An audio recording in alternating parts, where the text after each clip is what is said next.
অনেক দিনের শখ আজকে পূরণ হলো।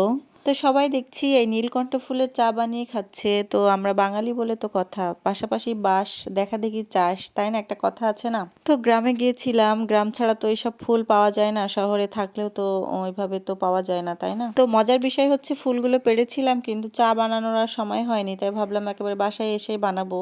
আর ফুলগুলো স্টক করে রেখে দিয়েছিলাম, একেবারে শুকায় গেছিল, পরে গ্লাসে করে পানিতে করে ভিজিয়ে রেখেছিলাম। তো তার মধ্যেই কালার চলে এসেছিল, কিন্তু জ্বালানোর পরে সুন্দর একটা সি গ্রিন কালার এসেছে, দেখতেই পাচ্ছেন আপনারা।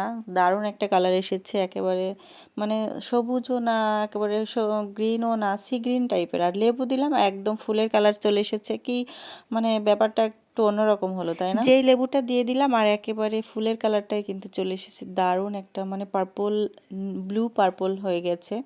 তো দারুণ তো খেতে তেমন একটা ভালো না, তবে স্বাস্থ্যের জন্য খুবই উপকারী, অনেক উপকার আছে এর মধ্যে শুনেছি। তো যাই হোক, আপনারাও ট্রাই করবেন।